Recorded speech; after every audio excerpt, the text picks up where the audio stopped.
During our December Thrive Time Show 2-day interactive business workshop, Michael Levine was in attendance. So who's Michael Levine?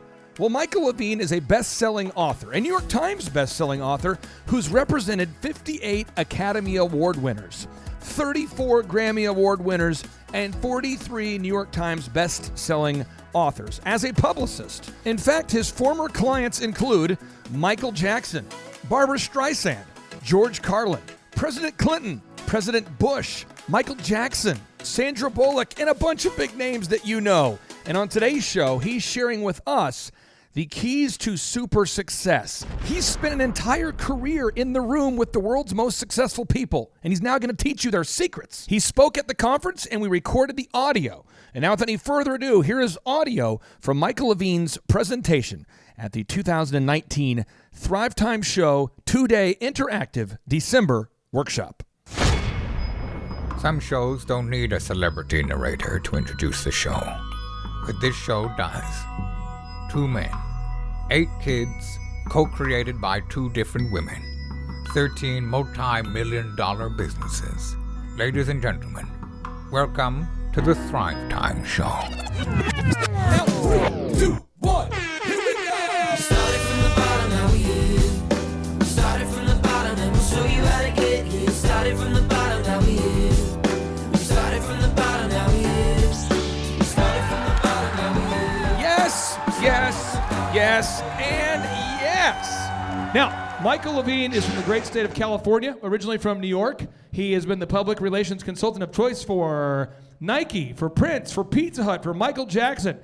He is a great American. He's been my PR consultant in years past. He's a great guy. And Michael is going to talk to us a little bit about hiring people today. And without any further ado, Michael Levine. Let's hear it for him.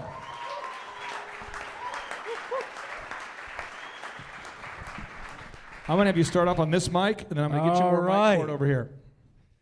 Brother Clay, thank you. How are you?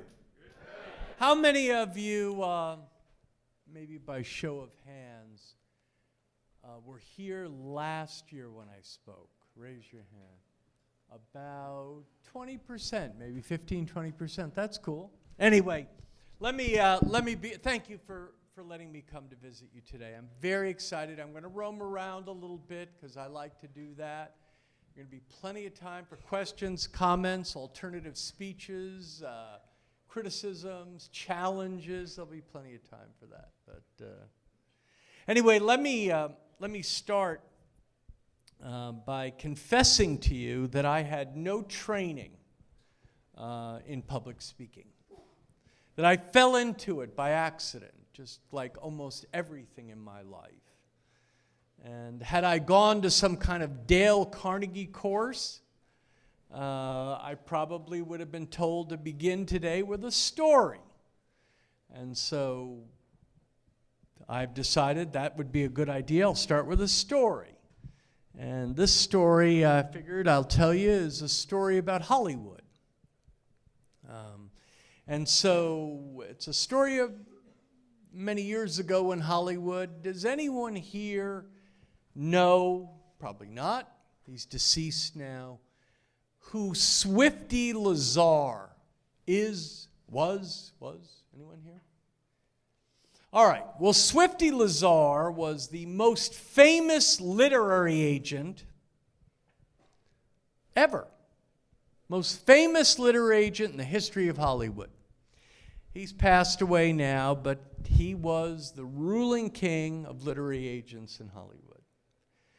And he spent 6 years of his life signing his biggest client. 6 entire years. That's a long time. Signing his biggest client ever. Cary Grant. Now, here, by show of hands, how many of you know who Cary Grant is? Okay, for those of you who don't, that's a good amount. But for those of you who don't know who Cary Grant is, Cary Grant would be maybe George, be like the Brad Pitt times 1,000, right? And he was the most famous, most elegant star of his time. And he signed him. And in those days, there was no email. And so Cary Grant came into the office to sign his contract. Most exciting day of Swifty Lazar's life. And he signed the contract, which was great. And as Cary Grant was leaving the office after he had just signed his contract, he put his hand on the door, opened the door, facing to leave, and he said to Mr. Lazar, before I leave here today, I just have one question for you, one final question. Are you Jewish? And Mr. Lazar was reported to have said, not necessarily. Not necessarily. So that is an insight maybe into how Hollywood, the world I've been living. And I was born into a bad home. My mom was an alcoholic. My father was a good man, a nice man, a gentle man, but he was at times passive and even a bit weak. And so for those of you who know anything about an alcoholic home, it's a very, very difficult environment in which you basically have to raise yourself. And you are always waiting for the other shoe to drop. Now, in addition to that, which is a pretty good-sized problem for a young person, I also had a disability. And this disability that I had wasn't very well known at the time, though it's better known today. The disability is that of dyslexia. Dyslexia. Now again, we know a good deal about it today, but 40 or 50 years ago, we had another word for it. We called it dumb or lazy. And so I barely graduated high school. Key word there was barely. And I went off I left the house at 17. And at this point in the story, I have no money, and I have no job, and I have no education, and I have no parenting. I'm scared, I'm skinny, and I've got dyslexia. Now, we call that bad cards. See, that's called bad cards. And you know something, friends? The quality of your life, now and in the future, is going to be largely, not entirely, determined by your ability to learn how to play your cards.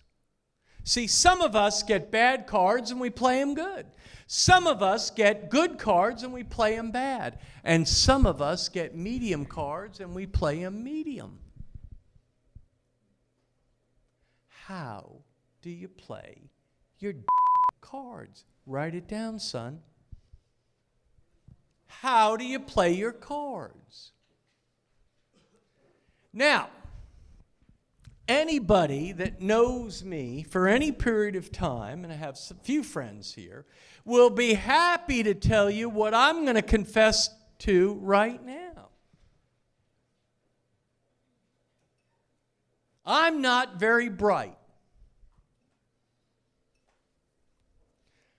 But I'm above average at watching what bright people do. And you want to know something else? I'm not too bad at watching what dopey people do. I'm pretty good at that too. And so therefore, I figured out, since I was scared, skinny, broke, and I like to eat, maybe a plan might be to follow what the smart people do and stay away from the dumb. See? Did you get that? Ain't that something? All right, now, at 17, I had to decide what to do. And since nobody would hire me, because I had no skills or education or confidence, I had to ask myself, or I did ask myself, what is it that I love doing, or like doing, or feel like, love, like? And there were two things that came to mind. And by the way, one of the best ways I know of trying to ascertain what it is that you love is a rapid passage of time. A rapid passage of time. See, when a gardener is gardening, an hour feels like 10 minutes. But when he comes inside to do his taxes, 10 minutes feels like an hour. Ain't that something? Write it down. So, I had two passions. And the two passions were politics and entertainment. Two passions in my life at a young age. And so, I got to figure out, what do I do? Where do I go? What do I do? And after a little bit of concentration, it occurred to me that maybe Hollywood, or maybe Washington politics, is really just Hollywood for ugly folks.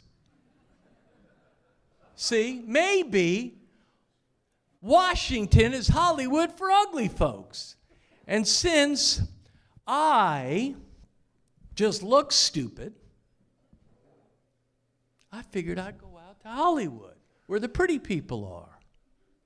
And off I went at age 22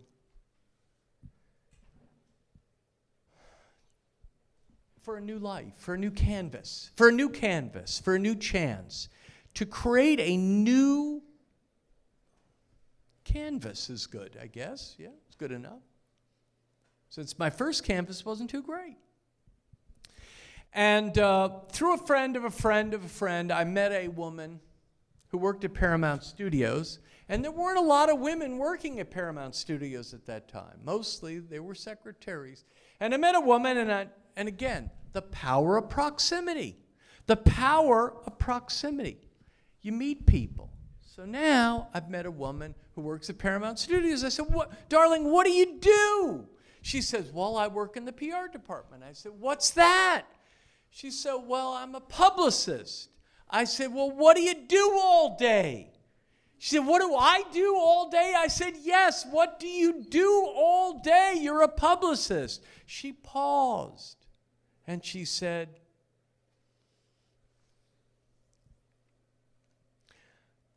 I on the phone.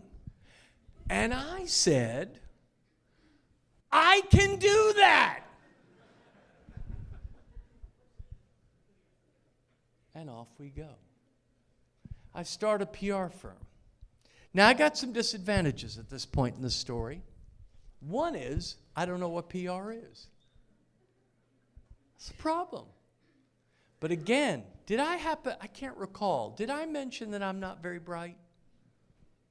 But I'm pretty good at watching what bright people do, and above average at watching what dopey people do. You know, did I mention that? Good, write it down. Okay, so off we go. And, you know, the ladder to success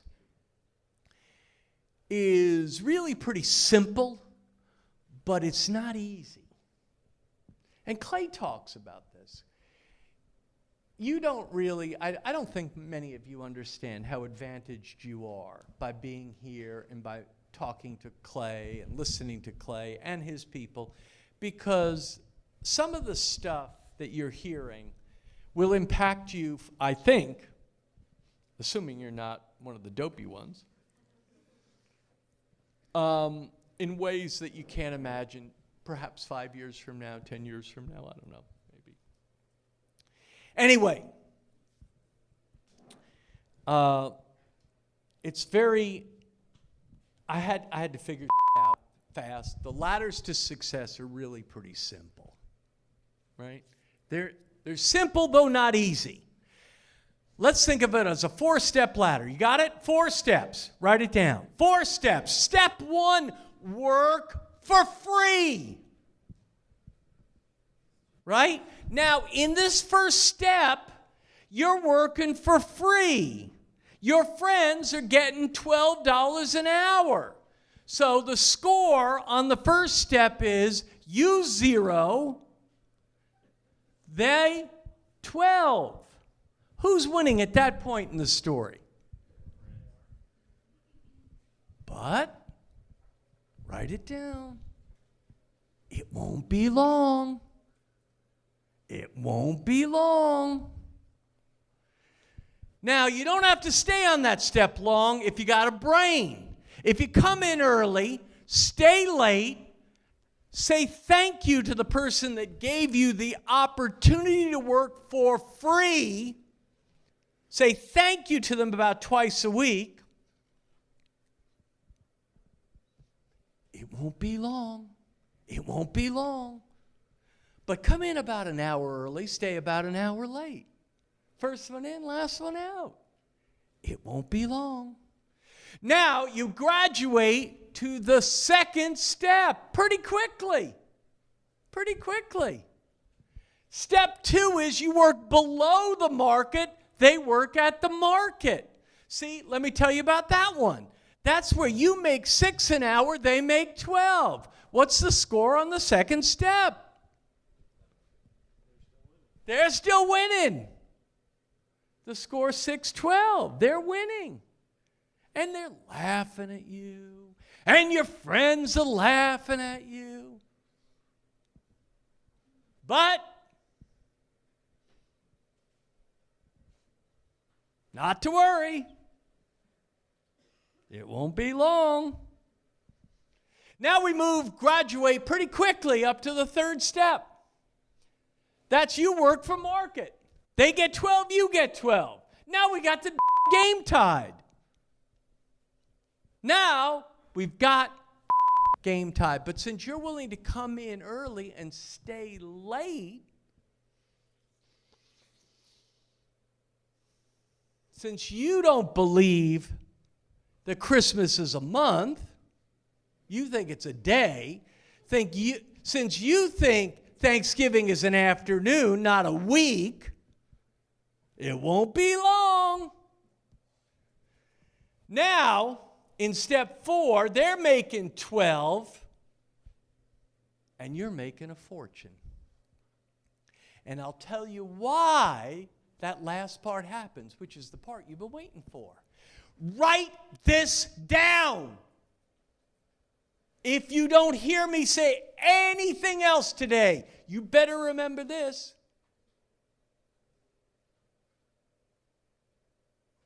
Three words.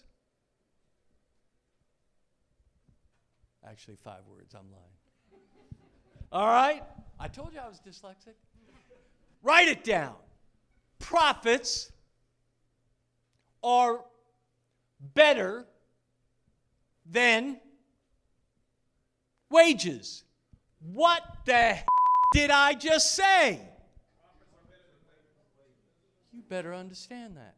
Now, son, I don't want to have to repeat it again. Profits are better than wages. Now, let's say you don't believe me. I don't believe that. I don't believe that. Who said that? Well, let's ask a question, shall we? Did rich people make their wealth through profits or wages? Which one? Right. Did poor people make their money through profits or wages? Which one? Now you're starting to catch on. Isn't this something? Now, not at first. Not at first.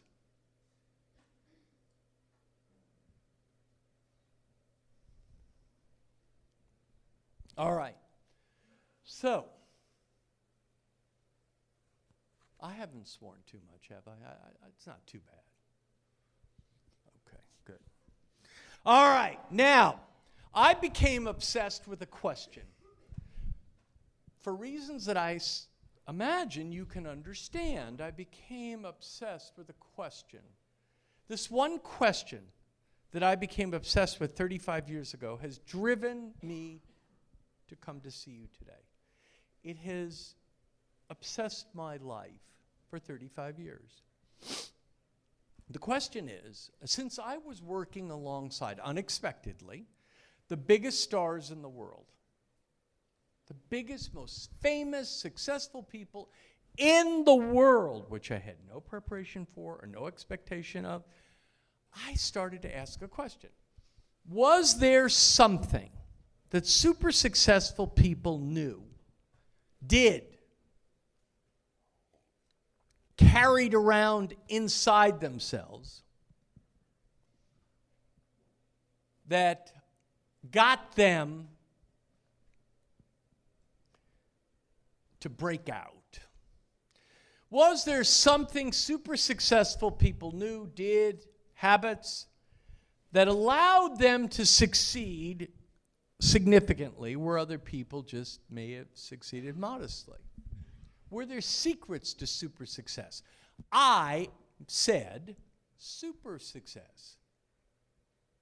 I didn't say the regional manager of Starbucks. I said the guy who started Starbucks. Are there anything? Now remember, I have a really important reason for asking that question, don't I? Because I didn't get good cards. And if there was no secrets to super success, if super success was just a matter of being in the right place at the right time, then I'm screwed. So I had a deep need to ask this question and see if there were secrets, and were the secrets transferable in any way, shape, or manner. At first, it appeared that there were none. So I said, okay, what do Oprah Winfrey and Bill Gates have in common, except they got a lot of dough? Didn't seem like anything. What do Michael Jordan and Bill Clinton have in common? Didn't seem like anything.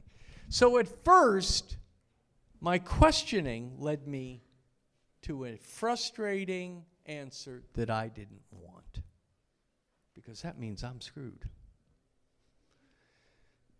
But I stuck with it. And I stuck with it not for a day or a week or a month or a year, but longer. I kept asking the question again and again and again and again and again. And what I came to discover over years, I thought I saw at the outer edges of the desert, of the dry desert, I thought I saw a tiny patch of green. Maybe there was some water there. And so I kept asking the question. And I came to discover, or came to conclude, I should say, that indeed there was 3 qualities present in all super successful people. Now, this is not successful people. This is super successful people. 3 qualities present 100 times out of 100. They're natural laws, just like gravity. You don't have to believe in them for them to work. Right? See this thing here? It's a Christmas ball. Now, what I'm going to do is I'm going to hold this ball up here. Yeah?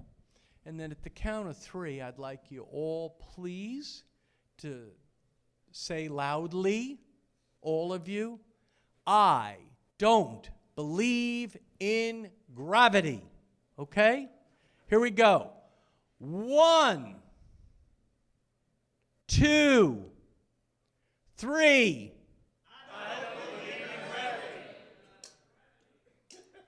Gravity doesn't give a rat's ass what you believe. That's just how it is. That's just how it is. That's called a natural law, son. See?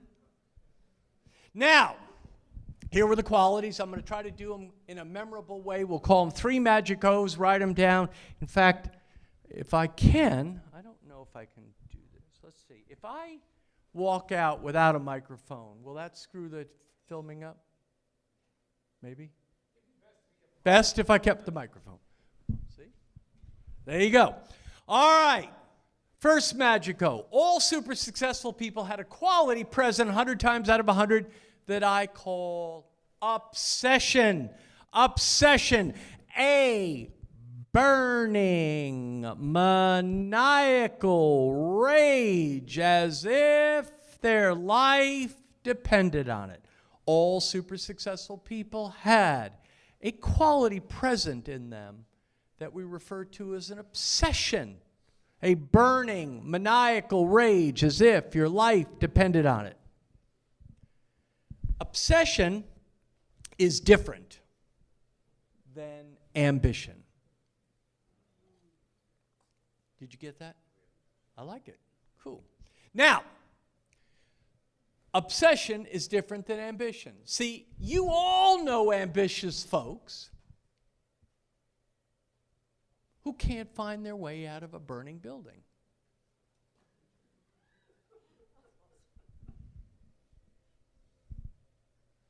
Obsession's something different, more primal, more intense. Number 2, optimism. But the optimism that super successful people had was very unique. It was very paradoxical. It was, let me tell you what it wasn't. It wasn't naive.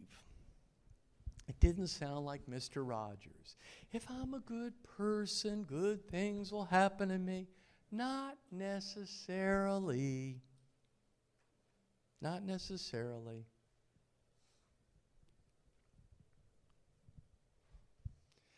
It was an optimism that was paradoxical.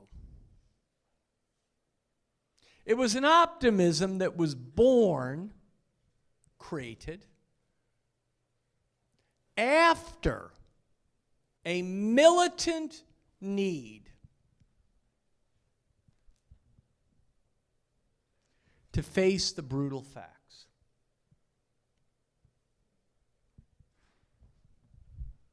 And here, my dear friends, were the brutal facts that our super successful friends discovered when they peered out into the face of destiny. Number 1, the game is not easy. Did you hear me?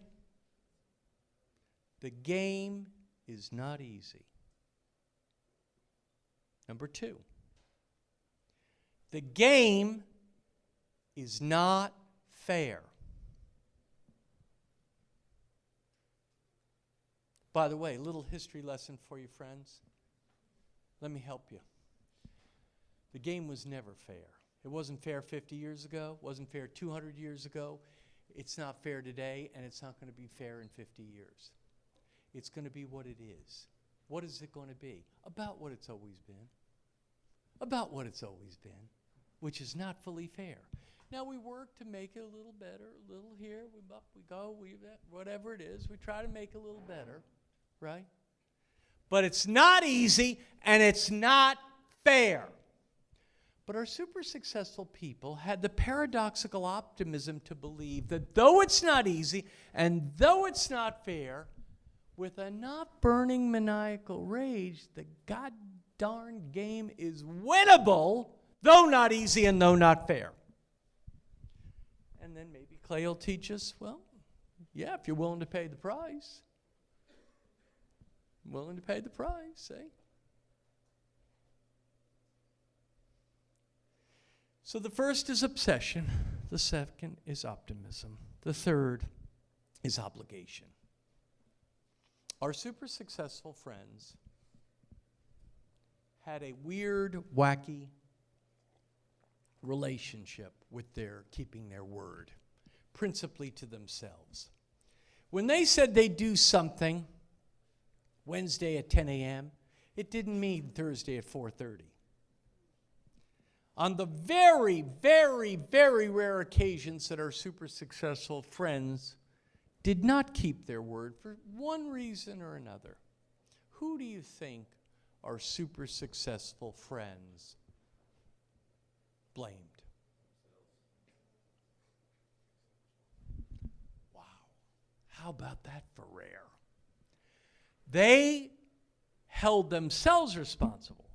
They didn't come into a meeting 10 minutes late, breathing real heavy. Oh my God, there's so much traffic. Why is it young people like saying, oh my God, so much? I don't get it. And particularly our young female friends, they like that. OMG, OMG, oh.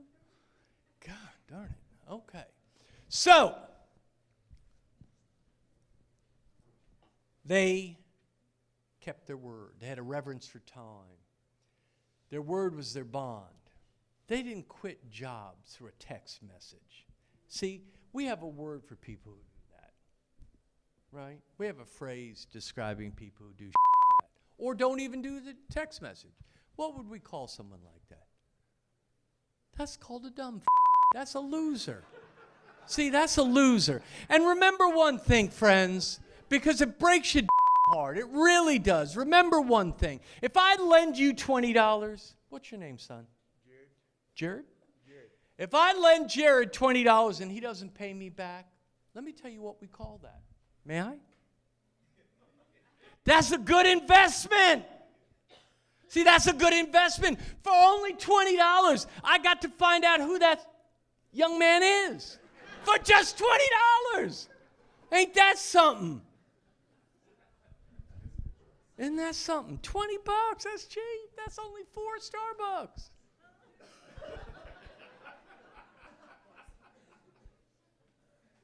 That's 10 Pepsis. Come on. All right.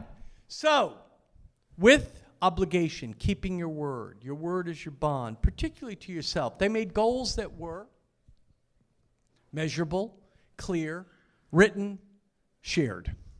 They made goals that were written, shared, measurable, and clear. Here's what they did not say, and here's what they did say. They did not say, you know, Mary, next year I'm going to lose some weight. They didn't say that. What they said is 8 pounds August 1st. 8 pounds August 1st.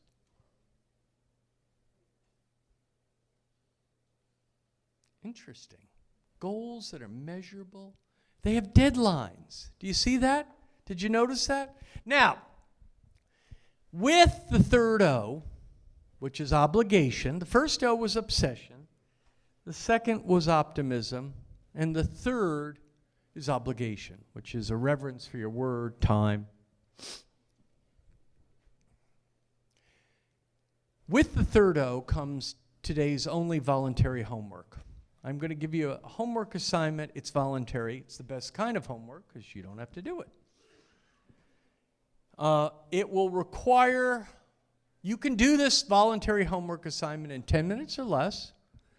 You can do it for free, and you can do it in the next 24 hours. That's decent. If you do it, if you make the decision to do this voluntary homework assignment that you can do in 10 minutes or less, for free in under 24 hours, I will give you a 100% money-back guarantee that it will change your life radically, instantly, and permanently. It's a pretty big promise. Here's your homework. In the next 24 hours, you have to go home and make a commitment to fire your flaky friends. In the next 24 hours, you have to go home and make a commitment to fire your flaky friends. Because nothing will interfere with your capacity to reach your full and greatest human potential, like the secondhand fumes of flakiness. Nothing will interfere with your capacity to reach your full and greatest human potential. Nothing will interfere with your capacity to reach your full and greatest human potential, like the secondhand fumes of flakiness. Nothing will interfere with your capacity to reach your full and greatest human potential, like the secondhand fumes of flakiness. And now, without any further ado, 3, 2, 1, boom! Stop what you're doing and think about this for a second. What would happen if your company was suddenly able to generate exponentially more quality sales leads? That would be incredible. What would happen if your company came up at the top or near the top of the Google search engine results? Well, I would just feel overwhelmed with all that business. How many thousands of dollars in lost sales or millions of dollars in lost sales are you missing out on simply because your potential customers can't find you when they go online to search for the products and services that you offer? I refuse to think that thought because I don't want any more business. Unless you are a dirty communist that hates money, my new book, Search Engine Domination, will help you grow your business. In my new book, Search Engine Domination, we will teach you the specific steps that you need to take to dominate the search engine results. What do you mean by dominate? You see, in my new book, Search Engine Domination, we will teach you the specific steps that you need to take to dominate search engine results. Download your free ebook copy today at thebestseobook.com. I repeat, that's thebestseobook.com. My name is Amy Baltimore, and I am a CPA in Covington, Tennessee. I've been working with the Thrive team now for about a year. One of the first things that they did was to update my website and my search engine optimization. I prior had a website, but I was not being found on Google, and all of my new business was coming through referrals from friends, family, etc. And right away, I started to see results. People were calling and coming in saying that they found me on Google. They just Googled CPA near me, and there I was at the top of the page. And so it's been a great help to my business. Again, you can download your free ebook copy today at thebestseobook.com. Hey, this is Dustin Huff. I'm with Keystone Harbor Marina. We joined Thrive back in January and have been working with these guys for about 7 months. During that time period, we have moved up our Google rank through reviews and SEO processes that we've compiled through these guys. Our leads have gone from about 4 a week to now 165 a week. So the process works. I will tell you from experience, once you begin, you have to stay with it. As long as you continually do this week in and week out, month in and month out, you'll continually grow. The system works, but nothing works unless you do. You've got to take some action. Download the ebook for free today at thebestseobook.com. Hello, my name is Daniel with Daniel's Heating and Air here in Amarillo, Texas. The way Google has affected my business, we have got a lot of calls from Google. Right now it's July, and we've had the best month ever. And it took us about 8 to 10 months to get on top of Google, and I'm glad we did. Remember, nothing works unless you do. You have to go to thebestseobook.com today. Download the ebook for free. Just download that ebook for free, and you'll be off to the races. Hi, my name is Christina Nemus. I'm the owner and operator of Angel's Touch Auto Body and Detailing in Bourne, Massachusetts. We have been working with Thrive and their coaching for, say, 8 to 9 months, and it took us about 6 months, 5 to 6 months to get on the top of Google, and with their help with the website and marketing, and the SEO and retargeting ads with Google, and it has been phenomenal. We just have light and day business coming in, phone calls coming in, walk-ins, referrals. It's just through the roof, and we couldn't be happier. At the moment, we are up 50% this year from the previous year, and not only is that part of our own hard work and diligence, but also with the help of Thrive and what they've done for us and getting us on the top of Google and, you know, all their knowledge and coaching. And yeah, so super grateful, super pumped to see what the future holds for all of us. Thank you. This is your year to thrive. Success you will find. Today is your day. and now is your time. Lazy hands make for poverty, but diligent hands bring wealth. Proverbs 10:4.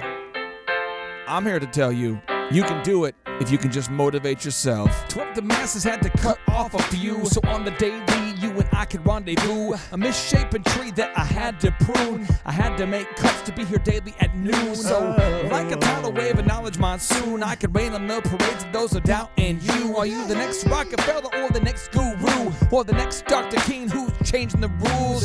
Walls are in your way, will you run right through? Like a running back, forth the one, it's up to you. I remember my days back in the dorm room, tuned to the gloom like the temple of doom, overwhelmed with the doubts that try to consume my hope for the future that I could pursue. But from the mountaintop now I can conclude that you have what it takes if you want the view to This is your year to thrive. Success you will find. Today is your day, and now is your time. It's your year to thrive. Success you will find. Today is your day, and now is your time. This moment is profound cause you're above the ground. Your road might have been rough, but what you got now is now. We're here to pick you up and to even show you how, but you gotta be resourceful with that old plow. Started from the bottom, but I worked my way up, cause by 4 a.m. I've always been prayed up. Rise and grind, now's your time, don't dare let up. You gotta get it, don't quit it till your seeds grow This up. is your year to thrive. Come on. Success you will find. Yes. Today is your day, Somebody say, and now is your time. it's your time. It's your year to thrive. Come on. Success you will find. Today is your day, and now is your time. It's your time. We all have a wish and we all want to win, but we cannot begin without self-discipline. If you fall on your face, get yourself up again. Attach yourself to goals, not fair with the friends. When the storms get rough and it's scatter and leave, you only be there with yourself and what you believe. We believe in you, but not as much as God does. If you're going through hell, he's got nothing but love. Apply what you learn, increase what you earn, and in due time You you got have money to burn. Apply what you learn, increase what you burn, and in due time you got money to burn. Sing it. Apply what you learn, increase what you burn, in due time you got money to burn. Sing it. Apply what you learn, Sing it. increase what you burn. Yes. In due time you got money to With to this lyrical burn. miracle, Yeah. I look to shout down the doubters, kill the weeds that be killing your dream flowers, empower you to devour all the obstacles that make your sweet dreams sour. As for me, I used to stutter, but now I'm on the microphone smooth like butter. If I can do it, I know you can too, but you must stick to it like postage do. And while Merton's on the chorus, singing what he sings, I encourage you to dream big dreams. Today is your day, Today's your day. and now is your time. It's your time. This is your year to thrive. Sing it. Success you will find. Today is your day, It's your day. and now is your time. It's your time. Today is your day, Come on. and now is your time. Sing it, Martin. Today is your day, now is your time. I realize I can't sing like that, but I can talk and play the woodblock. Okay. If you guys need me, I'll just be over here.